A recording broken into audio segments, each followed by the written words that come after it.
Hello everyone, welcome back to the channel Goal E-Learning. My dear friends, how are you all? I hope you all are great and fantastic. Dear friends, as you all know that in this video series we are discussing the English vocabulary through root words. दोस्तों कुछ time से आपको vocabulary की videos provide नहीं हो पाई थी, उसके लिए आई एम सॉरी। थोड़ा सा बिजी होने की वजह से वोकेबलरी की वीडियोस आपको नहीं मिल रही थी, लेकिन एक नई वीडियो सीरीज़ अपन ने स्टार्ट करी है इंग्लिश ग्रामर के लिए। इंग्लिश ग्रामर में अपन ने बेसिक्स से स्टार्ट किया है और बेसिक्स आपको हेल्प करेगा एडवांस लेवल तक जाने के लिए, क्योंकि दोस्तों ग्रामर को टॉपिक वाइज पढ़ने से पहले आपको इंग्लिश का बेसिक नॉलेज होना ज़रूरी है। पार्ट्स ऑफ स्पीच के बारे में आपको थोड़ा थोड़ा नॉलेज होना इसलिए ज़रूरी है क्योंकि पार्ट्स ऑफ स्पीच की ग्रामर आप किसी सेंटेंस में तभी अप्लाई कर पाओगे जब पार्ट्स ऑफ स्पीच को आप आइडेंटिफाई कर पाओगे, और आइडेंटिफाई करने के लिए उसका आपको डेफिनेशन, वो कैसे यूज़ होता है, उसका फंक्शन क्या है, ये सारी चीज़ें आपको पता होनी चाहिए। तो इससे रिलेटेड ग्रामर की वीडियोस आपको प्रोवाइड कराई जा रही है। चैनल की प्लेलिस्ट में जाके आप इंग्लिश ग्रामर से रिलेटेड बेसिक्स सीख सकते हैं। थोड़ा सा बेसिक आप, जैसे मैंने वर्ब तक का बेसिक्स आपको पढ़ा दिया है, उसके बाद एडजेक्टिव एडवर्ब का बेसिक्स आपको पढ़ाना है, फिर कंजंक्शन का बेसिक्स आपको पढ़ाना है। उसके बाद कुछ वीडियोस में 3-4 वीडियोस के अंदर अपन सेंटेंस, सिर्फ सेंटेंस लेंगे और सेंटेंस में अपन अप्लाई करेंगे बेसिक्स नॉलेज को, यानी कि सेंटेंस में अपने को कुछ नहीं करना, कोई ग्रामर नहीं लगानी, कोई एरर फाइंड नहीं करनी, सिर्फ अपने को सेंटेंस के अंदर जो वर्ड्स लिखे हुए हैं उनको आइडेंटिफाई करना है कि वो नाउन है, प्रोनाउन है, एडजेक्टिव है, एडवर्ब है या कंजंक्शन है। ठीक है, ये सारी चीज़ें अपने को आइडेंटिफाई करनी होगी। इससे रिलेटेड 2-3 वीडियोस आपको प्रोवाइड कराए जाएंगे। उसके बाद अपन टॉपिक वाइज ग्रामर को स्टार्ट करेंगे। नाउन से स्टार्ट करके अपन टेंस, नरेशन, कंडीशनल, पैसिव, ये सारी चीज़ें अपन सीखने वाले हैं। ठीक है, तो चलिए आज स्टार्ट करते हैं अपन वोकेबलरी का ये सेशन।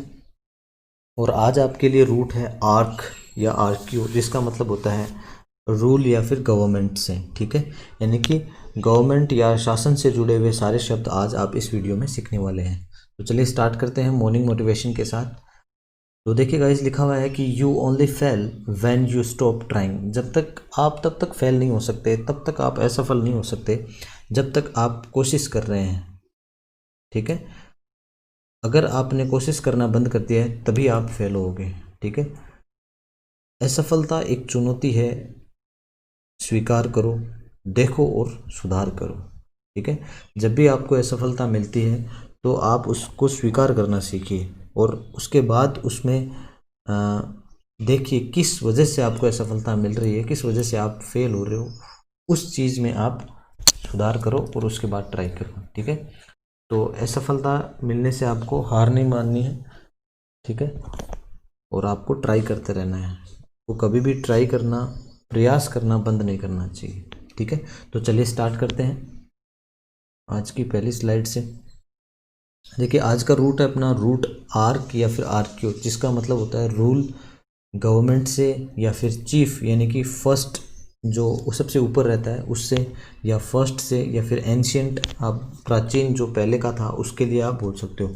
तो आर्क का मतलब आपको समझ में आ जाना चाहिए कि गवर्नमेंट से जुड़ा हुआ शब्द है, शासन से जुड़ा हुआ शब्द है, या फिर सुप्रीम से जुड़ा हुआ शब्द है। ठीक है, तो ये कुछ एक एग्जाम्पल्स हैं, इस तरह के वर्ड्स अपन आगे की स्लाइड्स में सीखने वाले हैं, जैसे कि आर्कियोलॉजी हो गया, अनार्की हो गया, पैट्रियार्की हो गया, ओलिगार्की हो गया। आर्कियोलॉजी क्या होती है कि जो प्राचीन वस्तुओं का अध्ययन होता है उसको अपन आर्कियोलॉजी बोलते हैं। ठीक है, इसमें जो रूट है एक आपको नज़र आ रहा है आर्कियो रूट या फिर आर्क रूट बोल सकते हो, जिसका मतलब किससे आप लोगे, यहाँ पर आर्क का मतलब आपको लेना है एंशियंट से। ठीक है, यहाँ पर आर्कियो का मतलब किससे लेना है, एंशियंट से। और लॉजी का मतलब किससे होता है, टू स्टडी, यानी कि एंशियंट चीज़ों को स्टडी करना क्या कहलाता है, आर्कियोलॉजी कहलाता है। ठीक है गाइस, नेक्स्ट है अपने पास अनार्की। नेक्स्ट क्या लिखा हुआ है, अनार्की। अब एन रूट मैंने आपको सबसे पहले पढ़ाया था, ए और एन। एन जब किसी वर्ड के आगे लग जाता है तो उसका मतलब नॉट या विदाउट से होता है। ठीक है। और देखिए यही तो ये सारे वर्ड्स काम आएंगे, जो आपने पहले सीख रखा है वो आपके आगे आगे काम आता जाएगा, ठीक है। यही रूट वर्ड्स का मज़ा है, इससे आप अनेक शब्द सीखने में आपको बहुत मदद मिलेगी, ठीक है। तो आर्क रूट का मतलब आज आप सीख रहे हो, एन रूट का मतलब आपने पहले सीखा हुआ है। आर्क का मतलब होता है रूल, एन का मतलब होता है विदाउट। विदाउट रूल यानी कि जहाँ पर कोई शासन नहीं है, विदाउट गवर्नमेंट जहाँ पर कोई गवर्नमेंट नहीं है, उसको आप क्या बोलते हो, अनार्की बोल देते हो। यानी कि जहाँ पर लॉलेसनेस की स्थिति हो जाती है ना, अराजकता की स्थिति हो जाती है, जहाँ पर कोई राजनीतिक व्यवस्था नहीं रह पाती है, राजनीतिक अव्यवस्था रहती है, उसको आप क्या बोलते हो, अनार्की बोलते हो। Without any form of government, जहाँ पर कोई भी गवर्नमेंट नहीं है, कोई भी शासन नहीं है, उसको आप क्या बोल देते हो, अनार्की बोल देते हो, ठीक है। नेक्स्ट आपके लिए लिखा हुआ है कि पैट्रियार्की। अब पैट्रियार्की का मतलब क्या होता है, देखिए पैट्रिस रूट होता है, PATRIS, पैट्रिस रूट होता है, जिसका मतलब होता है किससे, पितृत्व से, है ना। जो पैट्र का PATR रूट का मतलब होता है फादर से, PATR रूट का मतलब किससे होता है, फादर से होता है, ठीक है। फादर, PATR, ये सारे वर्ड्स अपना आगे डिटेल में डिस्कस करने वाले हैं। PATR पैट्र जो, या पैट्री या फिर पैट्रिस रूट का मतलब होता है फादर से। तो पैट्रियार्की क्या हो जाएगा कि द रूलर, जो किसी फैमिली का जो रूलर होता है या जो मुखिया होता है वो फादर है ना, या मेल जो मुखिया है, परिवार का मुखिया जब पुरुष होता है, कुलपति होता है, उसको आप बोलते हो कि भाई पितरात्मक सत्ता है यहाँ पर, ठीक है, ऐसा बोल सकते हो ना पैट्रियार्की।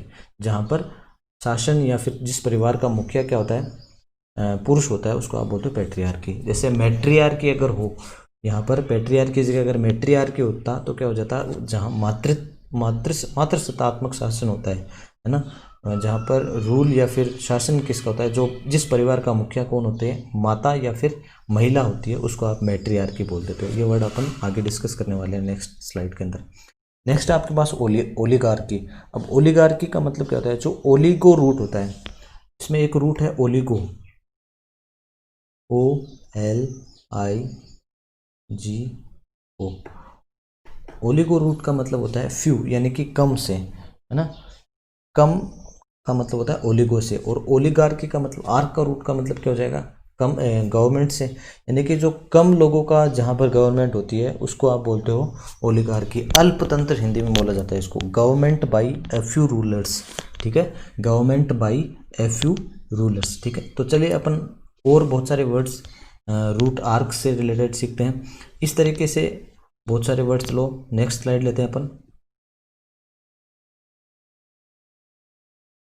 ये देखिए गाइस, पहला वर्ड है अपने पास आर्कियोलॉजी, जो अपन ऑलरेडी डिस्कस कर चुके हैं। आर्क, इसके अंदर जो रूट है आर्कियो, आर्कियो का मतलब होता है एंशियंट से, आर्कियो का मतलब होता है एंशियंट से, और लॉजी का मतलब होता है स्टडी से, ठीक है। लॉजी का मतलब होता है स्टडी से, जैसे बायोलॉजी हो गया, ग्राफोलॉजी हो गया, लेक्सिकोलॉजी हो गया। जब लॉजी सफिक्स अपन डिस्कस करेंगे तो बहुत सारे वर्ड्स लॉजी से रिलेटेड सीखेंगे। अभी आपको इतना पता होना चाहिए कि कभी भी जिस किसी वर्ड के आगे लॉजी सफिक्स लगता है, उसका मतलब स्टडी से होता है, ठीक है। क्रोनोलॉजी हो गया, टाइम की स्टडी जो होती है वो क्रोनोलॉजी कहलाती है ना। बायोलॉजी, जूलॉजी, ये सारी चीज़ें लॉजी लगने से, जहाँ पर टू स्टडी समथिंग, ठीक है। तो स्टडी ऑफ एंशियंट ऑब्जेक्ट्स, यानी कि जब आप प्राचीन वस्तुओं का अध्ययन करते हो, उसको आप क्या बोलते हो, आर्कियोलॉजी बोलते हो। प्राचीन वस्तुओं का अध्ययन, हिंदी में लिखना चाहो तो लिख लीजिए, study of ancient objects, it means प्राचीन वस्तुओं का अध्ययन, आर्कियोलॉजी कहलाता है। नेक्स्ट वर्ड अपने पास अनार्की। अनार्की अपन ऑलरेडी डिस्कस कर चुके हैं। AN रूट का मतलब होता है विदाउट से, और आर्क रूट का मतलब हो गया गवर्नमेंट से, ठीक है। तो without any form of government, जहाँ पर कोई शासन नहीं है, उसको आप क्या बोल देते हो, अनार्की बोल देते हो। इसका सिनोनिम हो सकता है लॉलेसनेस, LAW। लॉ का मतलब होता है नियम, और जहाँ पर नियम नहीं है, लॉलेसनेस। NESS सफिक्स इसको क्या बना रहा है, नाउन बना रहा है। जहाँ पर क्या नहीं है, शासन नहीं है, कोई गवर्नमेंट नहीं है, उसको आप क्या बोल देते हो, अनार्की बोल देते हो, या राजनीतिक अव्यवस्था बोल देते हो। नेक्स्ट अपने पास ओलिगार्की। ओलिगो रूट का मतलब आपको पता है कि क्या होता है, फ्यू या फिर कम से। तो government by a few rulers, यानी कि government by a few rulers, यानी कि जो अल्पतंत्र होता है, जहाँ पर कम लोगों का शासन होता है, उसको आप क्या बोल देते हो, ओलिगार्की बोल देते हो। देखिए एक जो सफिक्स एक सफिक्स और होता है क्रेसी, CRACY, एक सफिक्स होता है क्रेसी जिसका मतलब भी किससे होता है, गवर्नमेंट से होता है या फिर शासन से होता है। तो अगर अपन बोले ओलिगार्की, तो इस ओलिगार्की का एक सिनोनिम हो सकता है ओलिगोक्रेसी, ओलिगोक्रेसी।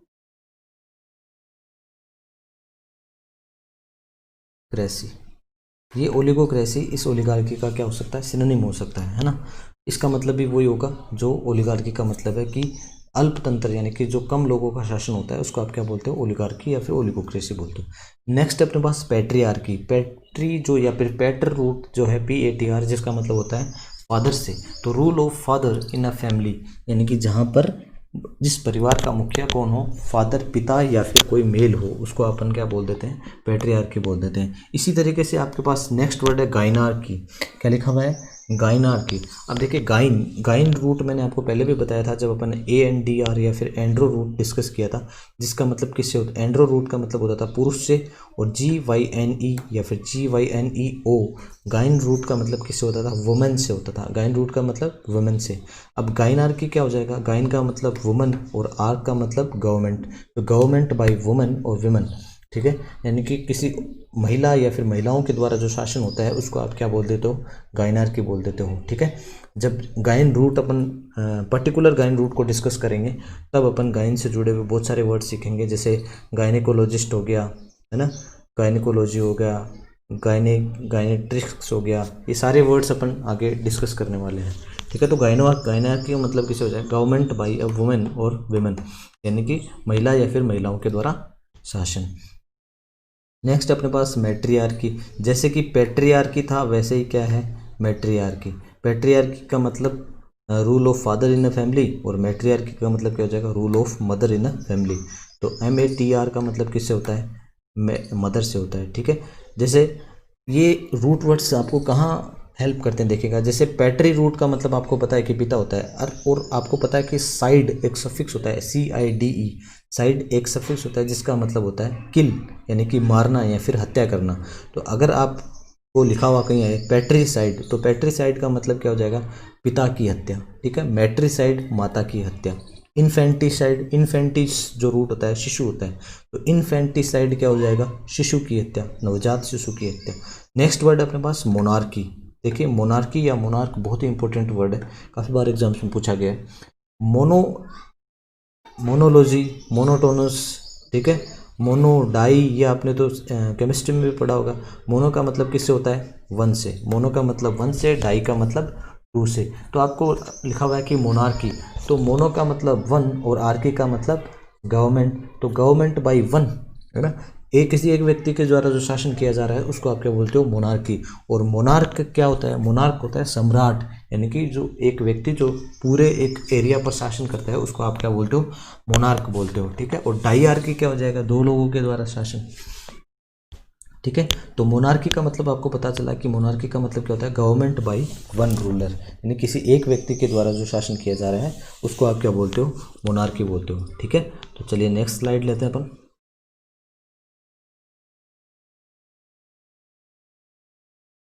देखिए नेक्स्ट वर्ड है अपने पास थियार्की। क्या लिखा हुआ है, थियार्की। याद रखना दोस्तों, काफ़ी इंपॉर्टेंट वर्ड है और काफ़ी इंपॉर्टेंट रूट है एक्चुअली।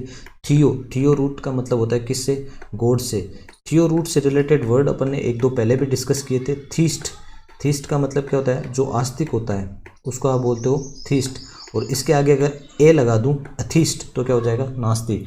नास्तिक यानी कि ए और एन का मतलब आपको बताया था कि ए और एन रूट का मतलब होता है नोट या विदाउट से, ठीक है। तो यानी कि थीस्ट तो होता है आस्तिक, यानी कि जो भगवान में विश्वास रखता है, और अथिस्ट यानी कि जो भगवान में विश्वास नहीं रखता। तो थियार्की रूट का मतलब क्या हो जाएगा, थियो का मतलब होता है गॉड से, और आर्क का मतलब होता है रूल से। तो रूल बाय गॉड और रिप्रेजेंटेटिव्स ऑफ गॉड, यानी कि जो कहीं पर शासन जो भगवान के द्वारा शासन हो रहा है, या फिर भगवान के जो रिप्रेजेंटेटिव हैं, उनको जो रिप्रेजेंट करने वाले हैं उनके द्वारा शासन हो रहा है, तो उसको आप क्या बोलते हो, थियार्की बोलते हो। ये इसका सिनोनिम हो सकता है थियोक्रेसी। क्रेसी रूट का मतलब आपको अभी थोड़ी देर पहले बताया था कि क्रेसी रूट का मतलब किससे होता है, रूल या फिर गवर्नमेंट से होता है। नेक्स्ट वर्ड है अपने पास ऑटार्की। क्या लिखा हुआ है? ऑटार्की। तो ऑटो का मतलब हो जाएगा सेल्फ से और आर्क का मतलब हो जाएगा गवर्नमेंट से। तो यानी कि जहाँ पर सेल्फ रूल है, सेल्फ गवर्नमेंट है, उसको आप क्या बोलते हो?